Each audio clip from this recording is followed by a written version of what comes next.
The hook hit before I even sat down.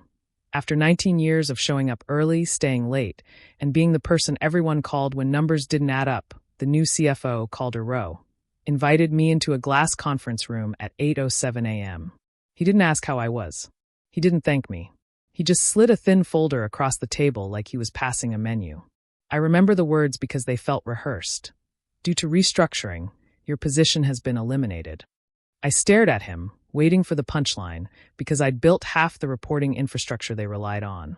Calder's mouth tightened into something that almost looked like sympathy, except his eyes didn't match it.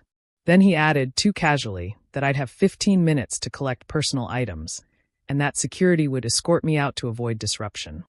That was when I realized this wasn't restructuring. It was an ambush with a script, and Calder was enjoying how clean it looked on paper. Stick with me while I share my story.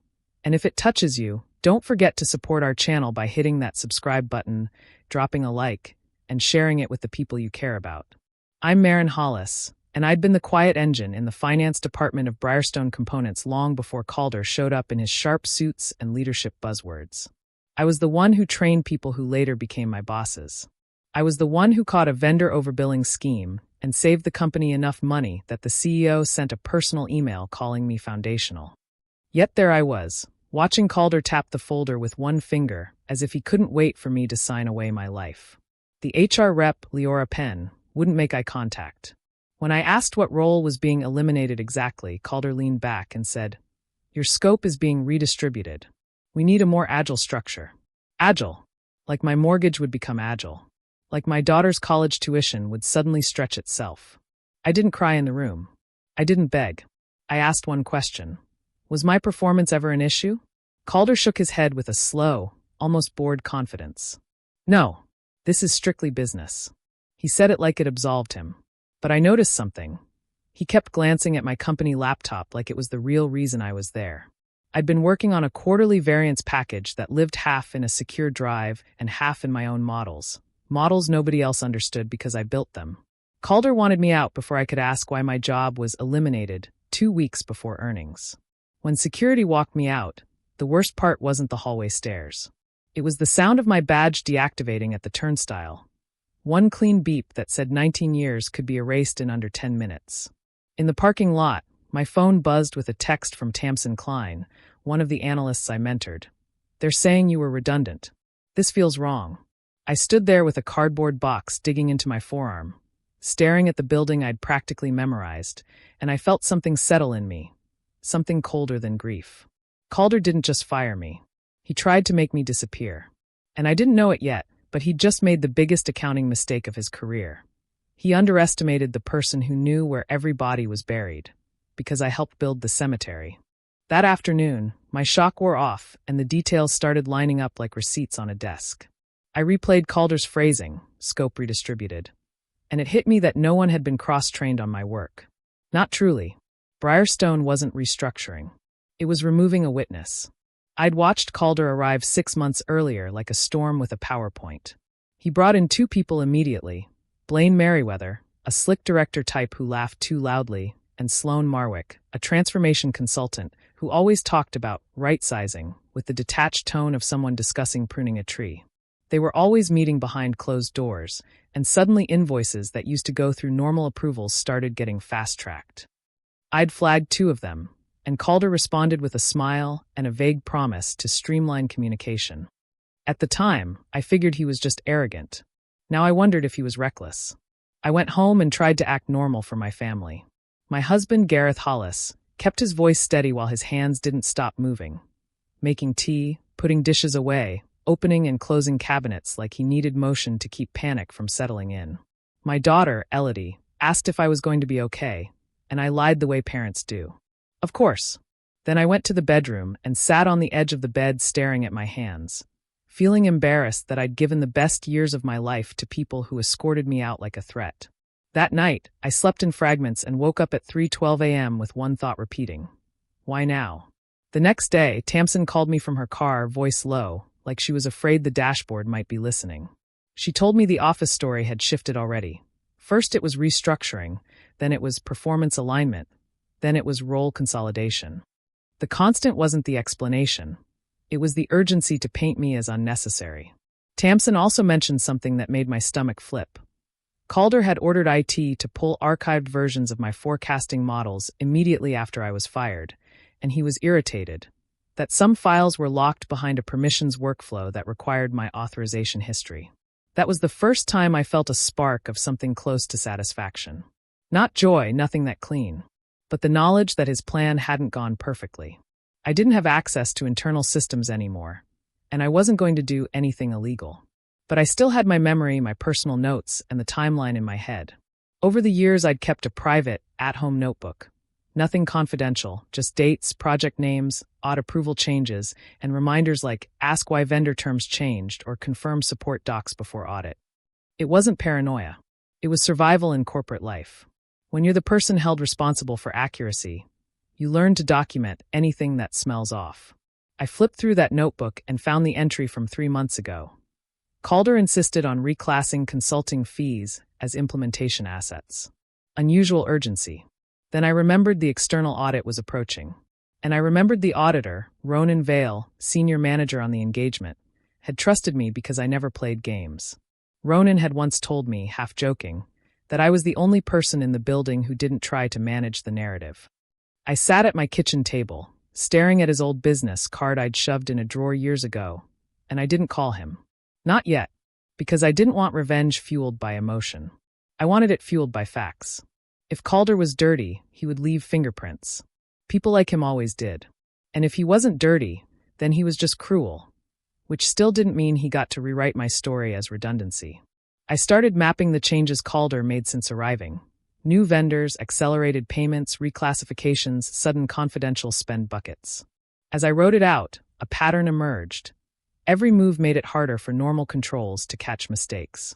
Or fraud. And I realized something that made my throat tighten. Firing me wasn't the end of something. It was Calder clearing the deck before he tried to sail away with the company's money. And he thought no one left behind would know where to look. He thought wrong. A week after I was fired, I got an email from HR about returning any remaining materials, which was laughable because they'd taken everything except my dignity. 2 hours later, Tamsin texted me one sentence. They posted your job. Not eliminated. Not redistributed. Posted. With a shiny title too, Director of Financial Strategy, and a description that read like someone had copied my career and repackaged it as a new initiative. My hands shook so hard I had to set the phone down. Calder had looked me in the eye and called it restructuring while he was actively shopping my seat to someone he could control. The betrayal wasn't just professional. It was personal because of who they brought in. Tamsin said she'd met the interim hire, Kellen Dorsey, a younger finance lead pulled from Calder's previous company. He had the same polished confidence, the same habit of speaking in conclusions rather than explanations. And the rumor spreading was that Kellen was cleaning up legacy messes. Legacy messes. That phrase followed me into the grocery store, into the shower, into the quiet moments when I tried not to let my family see me unravel. After 19 years, my reputation was being erased and replaced with a story that made Calder look like a savior. Then something unexpected happened. Something small, almost stupid, but it shifted the entire chessboard. I ran into Reeve Sandoval at a coffee shop near the industrial park. Reeve used to be in procurement before being moved to operations support, which everyone knew was corporate exile. He recognized me and looked genuinely pained. We talked like two people who'd survived the same storm in different rooms. Reeve told me Calder had centralized vendor approvals under finance for efficiency, but somehow that meant Reeve wasn't allowed to question contract terms anymore. He leaned in and said, "Marin, they're forcing through a new consulting firm. It's not even qualified for the work." The name he gave me, Northglass Advisory, didn't ring a bell at first. Then it did, like a delayed alarm. I remembered seeing it once in a payment batch flagged as implementation support. Reeve wasn't an accountant, but he knew when something felt staged. He said Northglass's contract was oddly vague, and the billing cadence was aggressive, large invoices with generic descriptions. The kind of spend that could hide anything. I asked him if he had proof. He shook his head quickly. Not proof. Just, I saw the same signature too many times. Calder's signature. Or Blaine's. Reeve also told me something that made the room tilt. Calder had been asking procurement to backdate a vendor onboarding approval to align with the transformation timeline. Backdating wasn't a mistake, it was intent. That night, I didn't sleep. I kept seeing Calder's calm face, the way he said strictly business, while setting up a narrative that painted me as obsolete. I realized the company wasn't just losing me, it was losing a guardrail. And that men employees I cared about, people like Tamsin, were now inside a structure designed to silence questions. My anger sharpened into focus. I didn't want to burn the company down. I wanted to expose the rot before it destroyed everyone who still trusted it. I drafted a clean timeline, dates, role changes, vendor additions, unusual classification pushes, based only on what I personally observed and what Reeve described as process irregularities. I wrote it like an auditor would, unemotional, specific, careful. Then I made one call I'd been resisting. I reached out to Ronan Vale and asked if we could talk off the record, not about numbers, but about governance concerns. Ronan didn't sound surprised. He just sounded tired. He told me he couldn't discuss the audit, but he could listen if I was reporting something legitimate. My voice cracked once, just once, and I hated that it did. I told him I'd been terminated under restructuring, but my role was reposted within days. I told him about Northglass Advisory and the backdating request. I told him I didn't have internal documents, only a timeline and my credibility. Ronan went quiet, then said something that made my stomach drop and my heart lift at the same time. "Marin, you're not the first person to call me about Calder." In that moment, the story stopped being just my betrayal. It became a fuse someone else had already lit. And I realized Calder didn't just fire me to save money. He fired me to buy time. Ronan didn't promise anything, and he didn't need to. He told me the right words. Keep communication factual. Don't solicit confidential files. Don't contact employees in ways that put them at risk. And if I believed there was wrongdoing, I could report concerns through formal channels. After we hung up, I sat in silence, hearing the hum of my refrigerator like it was the only honest thing in the house. I understood then that revenge wasn't going to look like a dramatic confrontation. It was going to look like patience, like letting Calder sprint forward while I made sure the ground under him was being measured. 2 days later, I received a severance packet amendment. Calder wanted a faster signature. They offered an extra 2 weeks' pay if I signed within 48 hours. That told me everything. They weren't confident. They were nervous. I read the non-disparagement clause and the cooperation language that required me to assist as requested. The irony almost made me laugh. They wanted me silent, but available, erased, but useful. Gareth asked what I planned to do. I told him the truth. I was going to protect myself, and I was going to protect the people who'd be harmed if Calder's games collapsed the company. Revenge, in real life, is often indistinguishable from accountability. I didn't sign. Instead, I consulted an employment attorney, Nadine Sutter, who spoke in plain language and didn't pretend corporate kindness was real kindness. Nadine told me posting my eliminated job could support a claim that the restructuring rationale was pretext. She also said something that calmed me. I didn't need to wage a public war. I needed to keep clean documentation and let process do what it was designed to do, if it was still functioning. She advised me to communicate in writing, request clarification on the restructuring basis, and preserve all non-confidential notes and correspondence. I followed her instructions exactly, because emotional revenge can ruin a strong case. Meanwhile, inside Briarstone, pressure was building. Tamsin said Calder was running the department like a locked door. Only Kellen and Blaine had full visibility. People were being told to trust leadership instead of reviewing support. When Tamsin pushed back on a forecast assumption that didn't tie out, Kellen told her she was thinking too tactically. That was the corporate version of stop asking. Then Reeve called me again, voice strained, saying procurement was being ordered to approve an invoice that referenced a project code that didn't exist in the project portfolio. It was sloppy. Or arrogant. Either way, it was dangerous. I made my second unexpected move. I stopped thinking like a fired employee and started thinking like the person I'd been for 19 years, someone responsible for accuracy. I drafted a formal concern letter, not to the CEO, not to HR, but to the audit committee chair, Dahlia Ketter, whose name I remembered from quarterly governance decks. I didn't accuse anyone of fraud outright.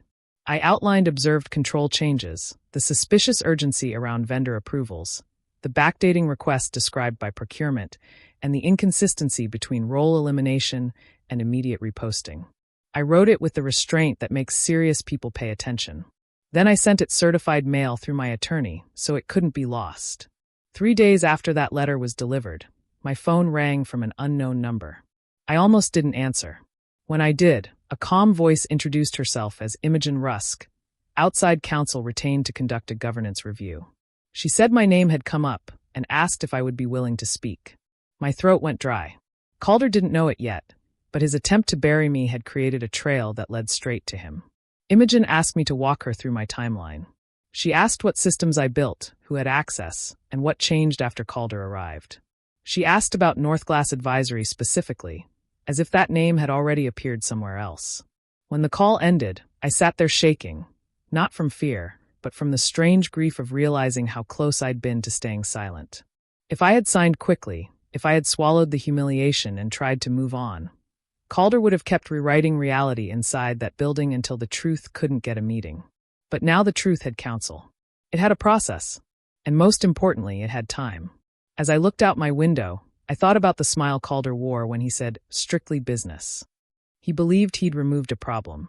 What he actually did was create a motivated, organized, legally guided witness with nothing left to lose. And the moment I understood that, I felt the first real relief since the firing.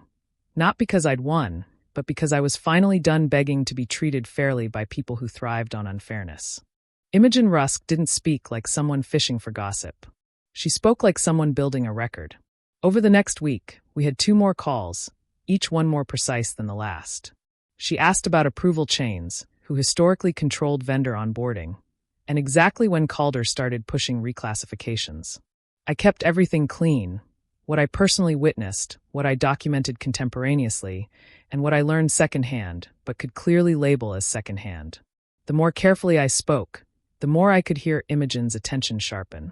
It wasn't the attention of sympathy. It was the attention of a professional realizing the story might be bigger than a bad termination. Then she asked the question that told me the review had already found smoke. "Do you remember anything about Northglass Advisory's ownership or prior name?" I didn't. But I remembered the feeling, how quickly that vendor appeared, how aggressively the invoices moved, and how little detail ever accompanied them. Inside Briarstone, the temperature changed. Tamsin said Calder suddenly began dropping in on analyst desks with that bright, false friendliness that feels like a hand around your throat. He started requiring people to send him daily snapshots of work in progress, the kind of microcontrol that isn't about productivity. It's about preventing side conversations. Blaine Merriweather began scheduling last-minute alignment huddles, where nobody spoke unless spoken to. And Kellen Dorsey, my replacement in waiting, sent a department-wide reminder about information discipline, warning that discussing internal operations with former employees could violate policy. That message wasn't general. It was aimed like a dart. Tamsin forwarded it to me from her personal device with one line. He's spooked. The cruel part was that I could picture Calder's version of events. In his mind, I was a disgruntled relic. Someone easy to frame as bitter. Someone whose credibility could be softened with a few careful insinuations. So he did what people like him always do. He tried to build a narrative before the truth could arrive. I got proof of that attempt when Nadine Sutter, my attorney, received a sharply worded email from Briarstone's counsel claiming I was soliciting confidential information and harassing current staff. It was a lie dressed as concern. Nadine responded the only way that matters in those moments, calmly, firmly, and in writing. She stated I had not requested confidential documents, that I'd communicated through counsel, and that any continued false allegations would be treated as retaliation. Calder wanted me emotional. He got me documented. Then Imogen called again, and this time her tone was different, more formal, like she'd moved from inquiry to procedure. She asked if I would be willing to sign a statement regarding my termination meeting, who attended, what was said, and whether restructuring was the stated reason. I said yes because I remembered every syllable. When I finished, she paused and said, "I'm going to be direct. We have identified irregularities that require expanded review." She didn't say fraud. She didn't have to. My chest tightened anyway, not in triumph, but in dread for the people still inside. When finance leadership starts locking doors, the collapse doesn't just hit executives. It hits payroll clerks, plant managers, families. The same afternoon, Reeve Sandoval called me with his voice barely above a whisper. Procurement had been instructed to destroy draft versions of vendor communications to reduce clutter. Reduce clutter. He told me he refused, and his manager threatened him with performance review consequences. That wasn't governance. That was panic.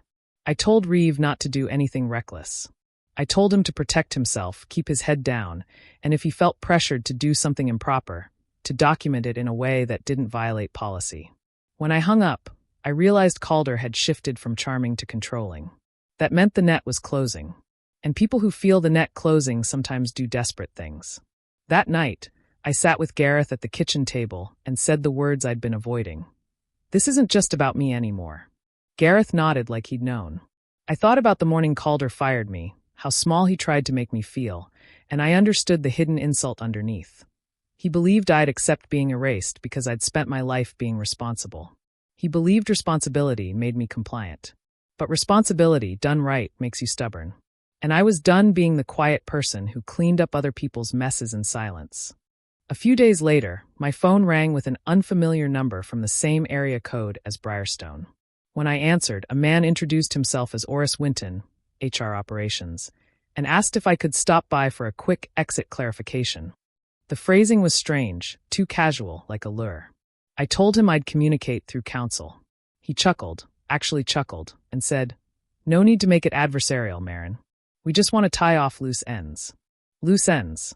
The words made my stomach turn because I finally heard what I'd missed the first time. They weren't worried about my feelings. They were worried about my knowledge. I declined again, and Oris's tone cooled instantly. "Then please be advised," he said. "We may consider you uncooperative." The call ended, and I stared at my phone, stunned at the arrogance. They fired me, replaced me, smeared me, and still felt entitled to summon me. Nadine Sutter reviewed the call details and told me not to respond directly. Instead, she sent a formal letter requesting that any questions be provided in writing, specifying the purpose, and confirming that I would not discuss matters without representation. That simple move did something powerful. It forced them to choose between legitimate process and intimidation.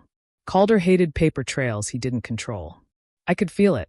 Meanwhile, Imogen Rusk's investigation intensified. She requested my personal timeline document and my contemporaneous notes, and I provided them, carefully redacted of anything that could be construed as confidential. She didn't need account numbers. She needed patterns. I could tell by her follow-up questions that she was cross-checking my timeline against what she was pulling internally. And then, one afternoon, she asked me about a specific meeting I'd almost forgotten. A transformation kickoff, where Calder had insisted implementation costs be capitalized because Wall Street rewards investment. I remembered it because I'd argued, politely firmly, that capitalizing without proper support could create audit risk. Calder had smiled at me then, the same smile he used when he fired me, and said, "Leave risk to leadership." Imogen wrote that down. I could hear the pen scratch through the phone line as if it were happening in my kitchen. Inside Briarstone, Tamsin was cracking under the pressure. She called me from her car again, crying this time, saying Kellen had cornered her after a meeting and asked if she'd been talking to me. She said she denied it, but he stared at her like he didn't believe her. Then he told her to send him all her work papers for review, including her personal analysis notes. That's not normal. That's not coaching. That's confiscation. I told Tamsin to protect herself. I told her the truth. She didn't know Calder her fear. But I also told her not to martyr herself. People like Calder rely on burning one person at a time, so everyone else learns silence. The trap finally revealed itself when I received an email from Briarstone's counsel offering a severance enhancement if I signed a revised agreement that included a new clause. I would certify I had no knowledge of unethical or unlawful conduct by any employee. It was wrapped in friendly language, closure, mutual respect moving forward. But I understood exactly what it was. A gag order with teeth, designed to contaminate my credibility. If I signed and wrongdoing later surfaced, they'd point to my certification and call me complicit or unstable. If I refused, they'd call me bitter. Either way, Calder thought he'd win the narrative. I didn't sign. Nadine didn't even negotiate. She sent a short refusal and, separately, notified Imogen that such a clause had been proposed after an audit committee inquiry began. An important detail, because timing can speak louder than numbers. 2 days later, Imogen called and said, "Thank you for not signing that." She didn't elaborate, but I could hear the implication. They'd just tried to obstruct in a way that would look terrible under scrutiny. In that moment, I realized my revenge wasn't going to be me hurting them. It was going to be me not letting them use me. Not letting them weaponize my silence. Calder built his cage out of contracts and clauses and corporate language. He expected me to step into it because I was tired. But I wasn't tired anymore. I was awake. And once you're awake to a person's pattern, you become almost impossible to manipulate. The first public crack wasn't dramatic. It was administrative. Tamsin texted me a single sentence. AP froze Northglass payments. Accounts payable didn't freeze payments unless someone senior told them to, or unless the auditors raised a flag. Either way, it meant the machine that always moved money without complaint had finally hit a hard stop. The next day, Reeve said procurement leadership was pulled into a closed-door meeting and told to preserve records. Preserve. Not delete. Not clean up. Preserve. That word felt like a gavel. Then Briarstone's CEO, Harlan Voss, called an all-hands meeting for corporate staff. I wasn't there, but I heard about it from 3 different people who didn't know each other, which made the details consistent. Harlan stood on a small stage and used the careful phrasing executives use when lawyers are nearby. He said the company was conducting an independent review of certain finance processes, and that employees were expected to cooperate.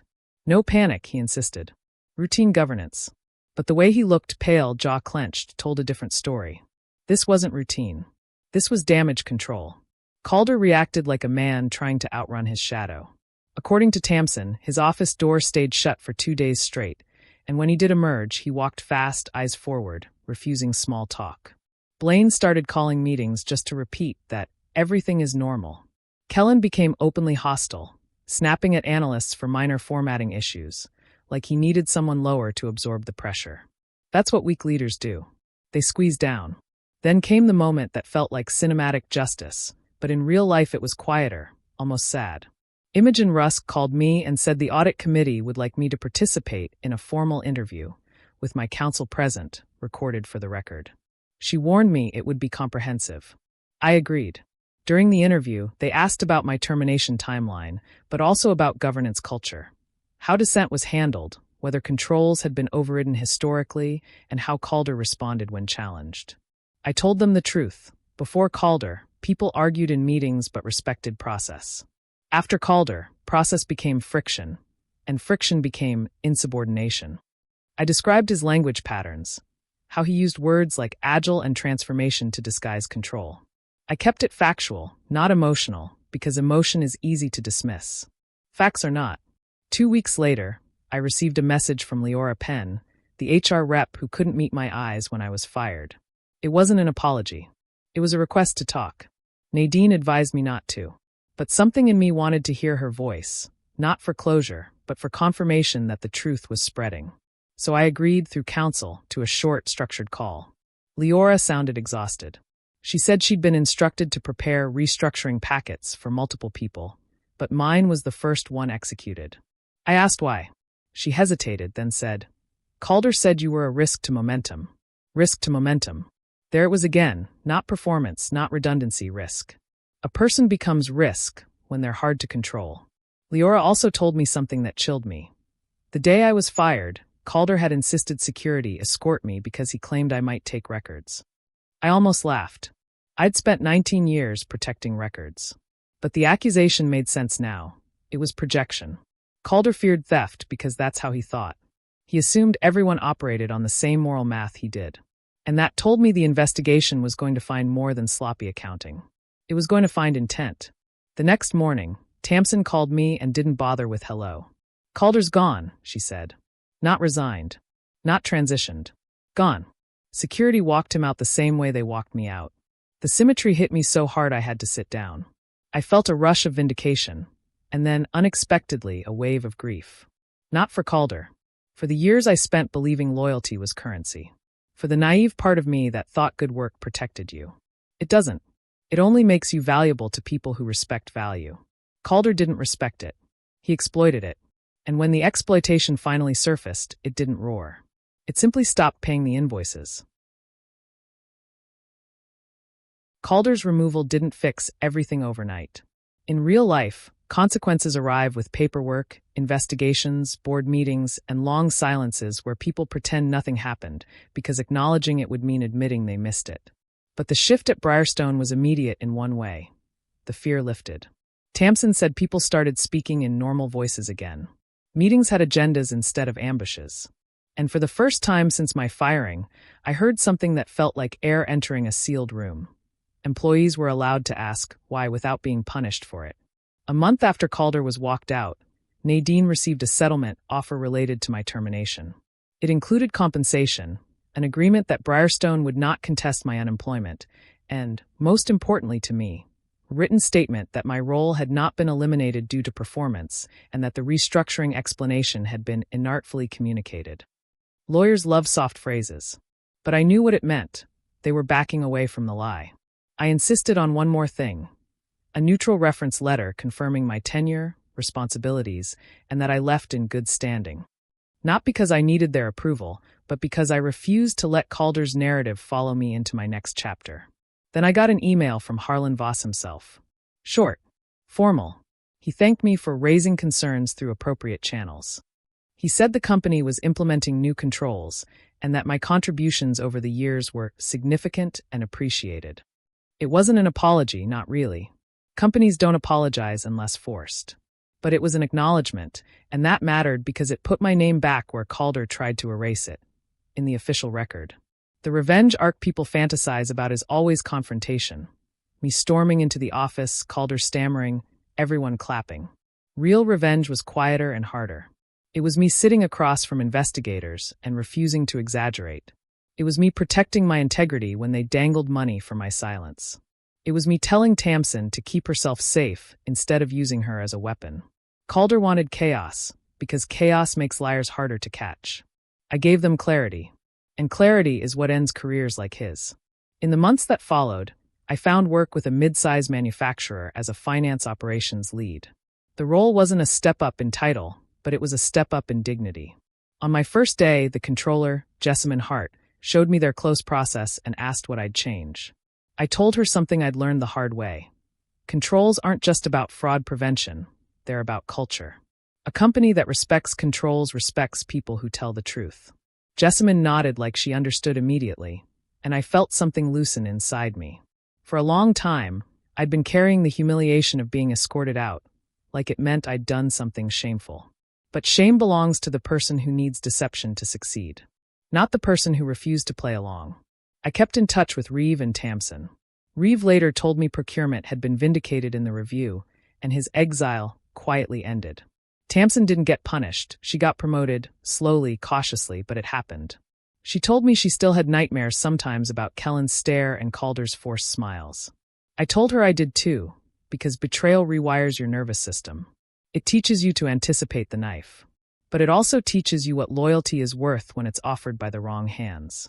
The final twist came almost a year later when I learned, through Nadine, that Calder had tried to blame legacy systems and inherited chaos for the irregularities. He tried to make me his alibi and his scapegoat at the same time. But the paper trail didn't care about his charisma. The timeline didn't care about his titles. His signature, his urgency, his attempts to pressure people into backdating. Those were facts. And facts don't flinch. If you take anything from my story, take this. Betrayal doesn't always announce itself with cruelty. Sometimes it arrives with polite phrases like restructuring and a smile that never reaches the eyes. And revenge doesn't have to be loud to be complete. Sometimes it's simply refusing to disappear, refusing to let someone else author the story of your life. Calder thought firing me would end my influence. What it actually did was remove the last reason I had to protect him. And once that protection was gone, the truth finally had room to do what it always does when given time. It surfaced.